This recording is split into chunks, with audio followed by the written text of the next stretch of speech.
ध्यान से सुनिए, शंकराचार्य का सार्वभौमत्व क्या है यही बता रहे थे। वैष्णवाचार्यों ने विष्णु के ब्रह्मत्व को स्वीकार किया। एक उदाहरण दे रहे हैं, ज्यादा व्याख्या का समय नहीं है। जैसे रामानुजाचार्य जी ने कहा कि हम विष्णु को परब्रह्म मानते हैं, विष्णु लक्ष्मी को, लक्ष्मी विष्णु को। रामानुजाचार्य जी ने शिव, गणपति, दुर्गा, सूर्य आदि के ब्रह्मत्व को, उनके परमात्मत्व को स्वीकार नहीं किया। वे कहा कि परमात्मा तो विष्णु हैं, बाकी सब उनके कायव्यूह हैं या देवता अंतर हैं, ऐसा कहा।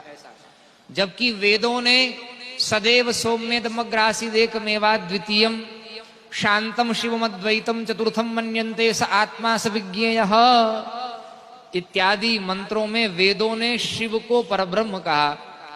गणपति को त्वमेव प्रत्यक्षम ब्रह्म वदिष्यामि, गणपति को परब्रह्म कहा। भगवती को त्वयमेव ब्रह्मात्मिका इत्यादि वेदों ने कहा। तो जब वेद के विरुद्ध कोई कहने लग जाता है, उस समय उसकी बात नहीं मानी जाती। परमात्मा भी प्रकट होकर वेद के विरुद्ध में बोलेंगे तो परमात्मा की बात को भी प्रमाण नहीं माना जाएगा। बुद्ध के रूप में प्रकट होकर उन्होंने यज्ञ की रक्षा के लिए ही सही, लेकिन यज्ञों की निंदा कर दी।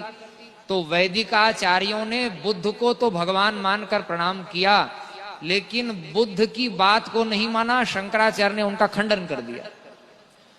तो आस्तिक किसको कहते हैं? जो वेद को मानता है वो आस्तिक, जो वेद को नहीं मानता वो नास्तिक। परमात्मा को मानने से कोई आस्तिक नहीं हो जाएगा। मुसलमान, क्रिश्चियन सब ईश्वर को मानते हैं, लेकिन वेद को नहीं मानते, इसलिए उनको आस्तिक नहीं कहा गया हमारे यहाँ।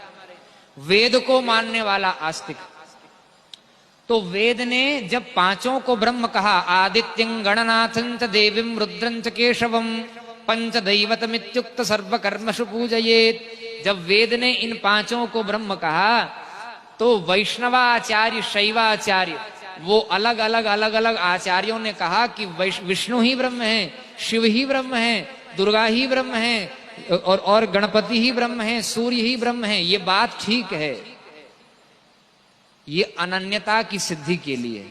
बहुत सूक्ष्म बात बता रहे हैं, ध्यान से सुनिए। टांगे में जो घोड़ा लगा होता है ना, घोड़ा टांगे की गाड़ी होती है, उसमें ऐसे पट्टा लगा देते हैं दोनों तरफ आंख के। क्यों लगा देते हैं?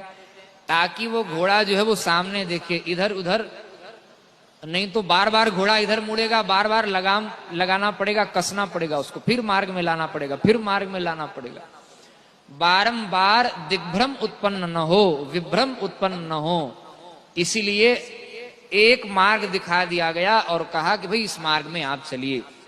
इसको कहते हैं अनन्यता की रक्षा के लिए। वेद व्यास जी ने वैष्णव, भागवत पुराण, विष्णु पुराण, नृसिंह पुराण आदि में विष्णु तत्व को परब्रह्म कहा, और देवी आदि पुराणों में देवी तत्व को, शिव आदि पुराणों में शिव को। परब्रह्म तो है ही, जब तात्विक अभेद है तो सब परब्रह्म है।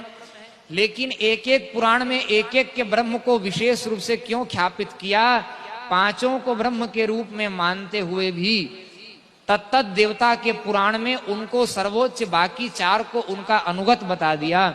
इसका एकमात्र कारण क्या है? भगवान स्वयं पांच रूप में प्रकट हो करके जब विष्णु बनते हैं तो विष्णु के रूप में वो आराध्य बन जाते हैं, और शिव, गणपति आदि के रूप में भी वे ही प्रकट हैं, लेकिन वे क्या बन जाते हैं? वो उपासक बन जाते हैं। स्वयं भगवान उपास्य और स्वयं ही भगवान उपासक बन करके अपने मत का पोषण करते हैं। तो अनन्यता की रक्षा के लिए अलग अलग पुराण हैं, अनन्यता की रक्षा के लिए अलग अलग संप्रदाय हैं, लेकिन शंकराचार्य कौन है? शंकराचार्य सार्वभौमाचार्य हैं। वो पांचों को परब्रह्म के रूप में जानने, मानने और ख्यापित करने वाले, इसलिए शंकराचार्य सार्वभौम आचार्य हैं।